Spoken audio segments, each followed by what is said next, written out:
ఇప్పుడే జీ5 app download చేయండి. చూడండి మీ ఫేవరెట్ టీవీ షోస్ ఎప్పుడైనా ఎక్కడైనా.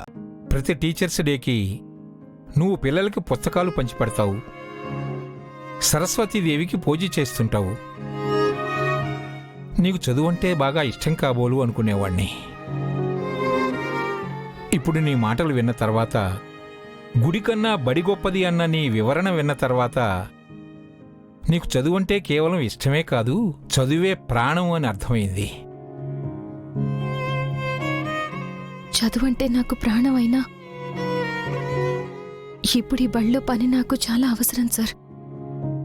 మీరు నాకు పనిస్తే ఆ స్వీపర్ పనే కాదు, నా భర్త ప్యూన్ పని కూడా నేనే చేస్తాను.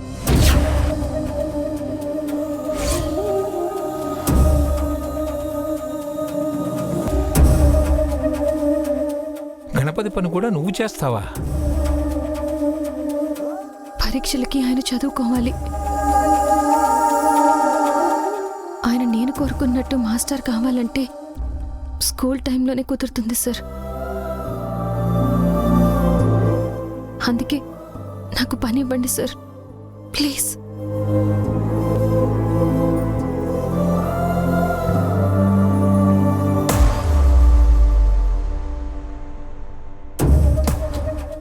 చాలా అదృష్టవంతుడు గణపతి.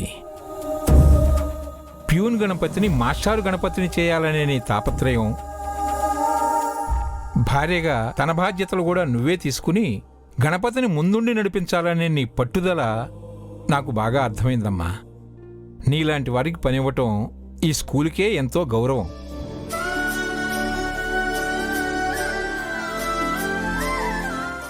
సార్, వద్దు సార్. నా కోసం నా భార్య కష్టపడాల్సిన పని లేదు. తప్పులేదు గణపతి. భార్య అంటే కార్యేషు దాసి, కరణేషు మంత్రి, భోజ్యేషు మాత, శయనేషు రంభ అని పెద్దలు ఊరికే చెప్పలేదు. భార్య అంటే భరించేది మాత్రమే కాదు, బాధ్యతలు భుజాన వేసుకొని భర్తని లక్ష్యం వైపు నడిపించే మన తలరాత కూడా.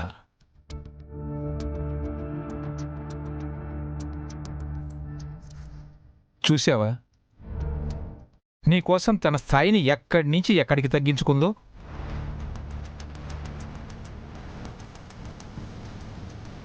తన కోసమైనా నువ్వు బీఈడీ పరీక్ష పాస్ అవ్వాలి,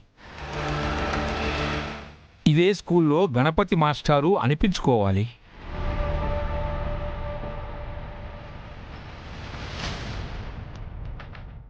అమ్మ విద్య, నిన్ను చూశాక, నీ భర్త కోసం నువ్వు పడుతున్న తపన అర్థమయ్యాక, సాటి మనిషిగా నేను చేయగలిగిన సాయం చెయ్యాలి అనిపిస్తుంది.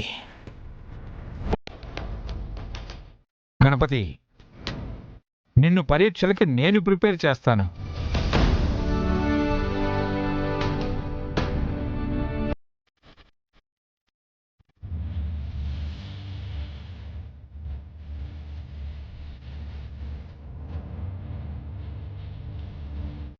మీ సాయం జీవితంలో మర్చిపోలేను సార్. ఇది సాయం కాదమ్మా, నా బాధ్యత. జీ5 యాప్ డౌన్లోడ్ చేసి అన్ని ఎపిసోడ్స్ పూర్తి ఉచితంగా చూడండి.